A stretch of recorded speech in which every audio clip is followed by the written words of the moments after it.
Hey guys, welcome back to RK Garage. Don't forget to like, subscribe, leave a comment. First off, I don't know if you guys saw the post I made, but I'm considering doing some live videos. So every Friday that I'm home, if it doesn't mash with corn-fed boost live video, I'll do it then. If not, I'll do it on a Sunday. So I'll probably do it around 5 PM my time in WA. So I know if you're in Queensland, I think that makes it 7 PM, and I think that makes it 8 PM over Sydney or whatever, or Victoria. I'm not quite sure, but anyway, if you guys would be interested in jumping in on that, let me know in the comments. I'm obviously not going to do it if I'm going to invite 2 or 3 people on it. It's a waste of my time, waste of your guys' time, mainly a waste of my time. But you know, if I got say like 8 to 10 at a minimum, that'd be cool. Have a chat, you guys can ask some questions about this and anything else and whatnot, and just hang out. It'll be cool. Second of all, this was meant to be going on the dyno to break the motor in, this R&R. It's Monday night.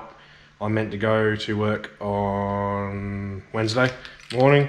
It was meant to go Friday, but Justin was too backed up, and he's also broken his ankle, so it's backed him up even more. It was meant to go on tomorrow, but he messaged me this morning first thing and let me know that it'll have to be next R&R, which is fine, because obviously he's got all his customers' cars that the workshop's working on, and he was just slotting me in between, so that's fine. The car runs, works.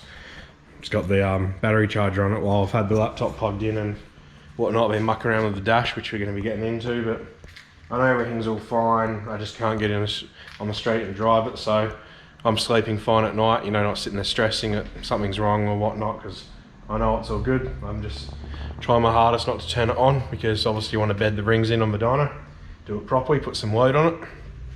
But in case you guys didn't see the last one,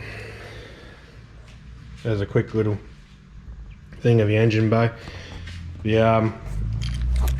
The camera does it absolutely no justice at all. It looks good on camera, but in person it looks way better.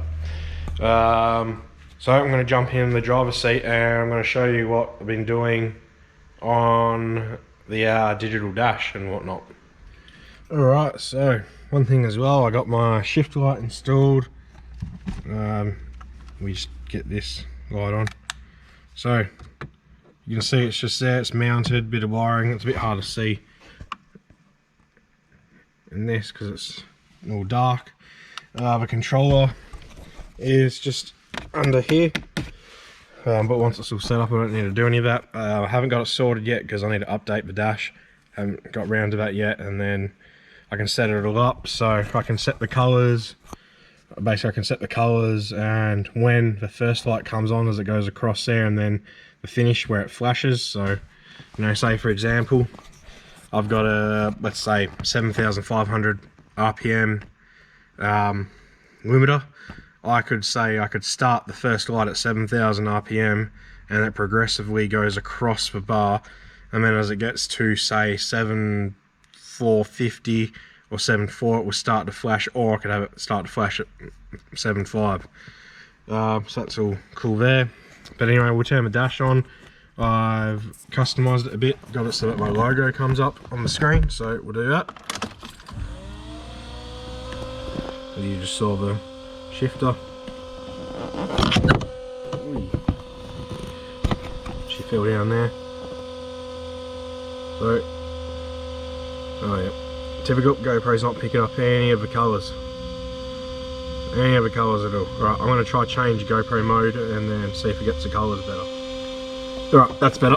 So, turn it off and we'll start it again. Alright, round 2. So, key on.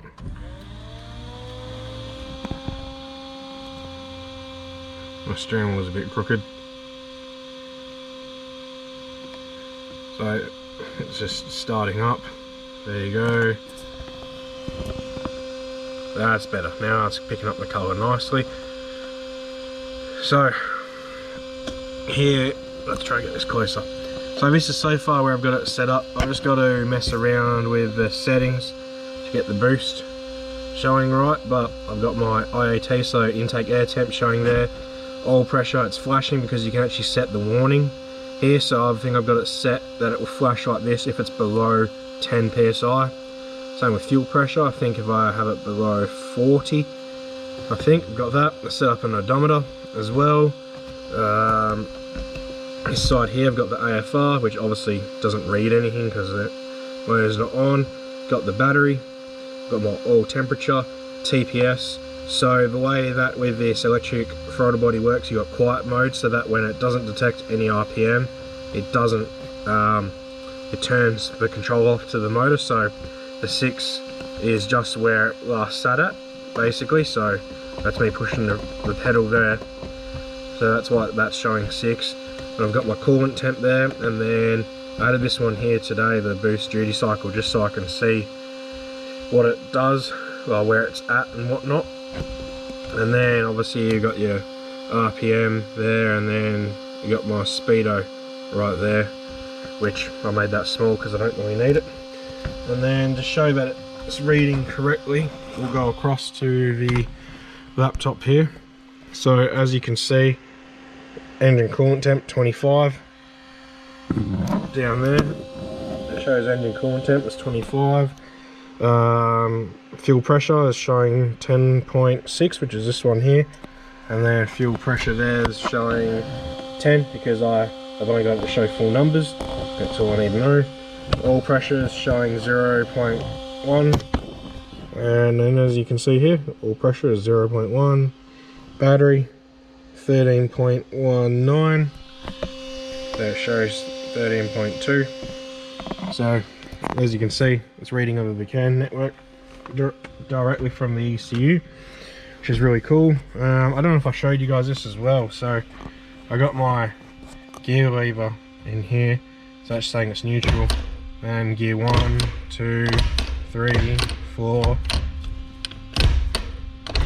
5, 6, 5, 4, oh, got that in neutral, 4, 3, 2, 1, and then neutral. And then I got my little switch, not a switch, I got a lever hidden in here, and I can hit that. There we go, hit that, and then it's in reverse. I can hit that back up, lock this back down, and then that's 1, 2. So that's handy. Eventually as well, once I have spare inputs, I will wire the sensor into the ECU, which will then turn around and display on the dash, which I'll find a spot nicely for it, maybe even down there. I'll have all that. So if you weren't aware that this is a Powertune Digital Dash, I've also got the GPS module, which I won't really be using because I've got the gearbox wired into the ECU, which will display the speed. But I might also set up the GPS speedo, maybe the bottom left corner, just as a reference to see if it's all linked up correct. I don't know if I can't remember if I ran through everything up here, but up here this is my power steering switch. So I converted to an Astra power steering pump. There's a whole video or 2 videos, I don't remember, on all that. And with the Astra power steering pumps, I have 2 trigger wires, but both need 12 volts. So you can wire both to 12 volt, that just turns on with the key through a relay or through another wire, and it takes about 30 seconds to spool up, as they say.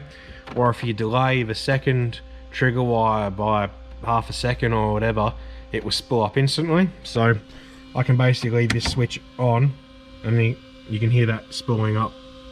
Well, didn't even spool up, it just went straight away. So I can leave that on and it will spool up every time the key goes on, or I can flick it if I need to get going quickly and whatnot. And then this one here, I don't really have a use for this. It's just that I didn't like the look of this flat. I like the pod gauge, so I put a switch in. That's wired into the ECU anyway, and I can set it so maybe if I have that turned on, it will have, I can set up a traction control, because I do have a front wheel speed sensor wired in, but once I get driving, then I'll make sure that can read the speed off the ABS sensor, because depends on the frequency that it gives. So then it can detect the difference. So say the rear has 10% is 10% higher than the front, then that shows that there's a loss of traction. So if that switches on, then it can cut timing to bring that back down. So something like roll racing, that could help, or the drags or whatever. Otherwise I'll find something else for it. Maybe I could use that for cyclic idle or something. Not that it needs it, but that's that. So yeah, like at this point in time, there's nothing really that I can be doing to the car. I'll probably give it a good vacuum again, because it somehow got dirty, even though it was all clean. I'll wipe the interior down, wash the outside. I got the ECU was on the floor, but I drilled a hole in there in the glove box, and it's just sitting in there now. I broke one of the clips, so I need another glove box for it to sit nice. Apart from that though, that's pretty much everything to do with the car and where it's at. This video is not interesting at all, but I needed content while I'm gone for work. Like I said in the last one, I'm going to 2-in-1, so I've only got this video, and then the next one I'm going to make tomorrow, which I'm not sure what it's going to be on, but it probably won't be this car, because there's literally nothing I can do apart from clean it, like I said. Yeah, but I'll turn this off.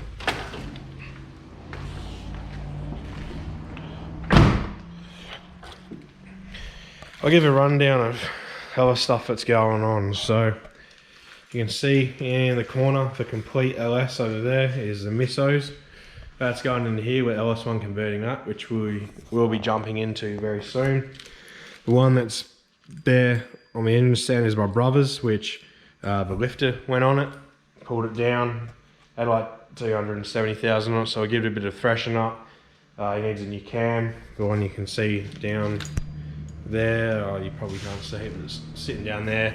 Had a couple of lobes wiped off, and it's gotten all rusty and whatnot because we didn't bother sealing it up nice because it was fucked. So got that, got to give that a nice clean and start to reassemble that. And then under here I've got another Eco block, which I have sanded the face, the deck face, just with a flat block and some, I think it was 1200 grit or whatever, just to get the old gasket material off. I've got some new L67 pistons and rods, so I'm just waiting for some bearings to come back in stock, slap that together. I've got the crank wrapped up there.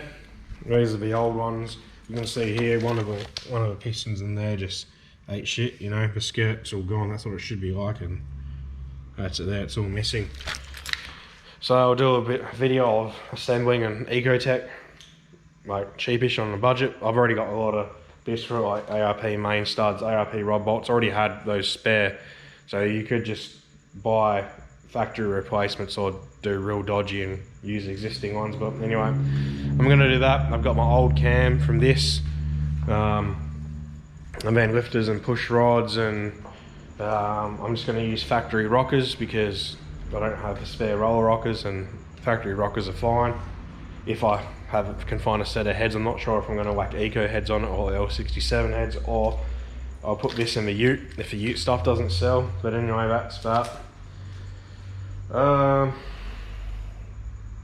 See, I've got a few parts to put on the Ford, but once again I'm holding off on that because I want to start a series on that on its own. Not film it now and waste time when I need to make another video. And then I'm going to do another series on this as well. So if you guys want to, let me know if you guys are interested in seeing a full series on LS1 swapping a VN VP Commodore, and also a full series on some Barra mods as well. I know a lot of you guys came here because of the V6 Ecotech, but you know, everyone else also does like LSs and Barras, so I'm trying to diversify a little bit, because once this is done, it's just going to really be events, videos and whatnot. There's not really too much I can do. I still do have the new wheels sitting in here. I'm not rushing out and getting tyres because don't need them. It's a bit of a waste of money when I'd rather have that money in my bank account and pay for bills and whatnot, because I was bled pretty damn dry doing the paying for the fabrication, which I knew I would be, but yeah. Anyway, I've rambled on a lot. Majority of you probably still aren't here because I think on average I get like 4 minutes 30 to 5 minutes 10 retention, like minutes of people that they've actually watched, when I have like 10 to 30 minute videos. So I know not a lot of you still are here, but I do appreciate the viewers that do stick it out, even though this is just a lot of fucking talking. And no one really wants to say that, I just want to see shit get done. But anyway, as per usual, like, subscribe, leave a comment. Let me know if you are interested in the live streams. Let me know if you're interested in the LS1 swap, the barrel, and even the work on my brother's car. Actually, forgot to mention that. If you want to see that get put back together and dropped in and all this and that, because it's all stuff I can film, even if I just put it on the tripod and just film as we go. Won't be me talking as much, it will just be work. Anyway, talked enough. Yeah, I'll see you guys on the next one.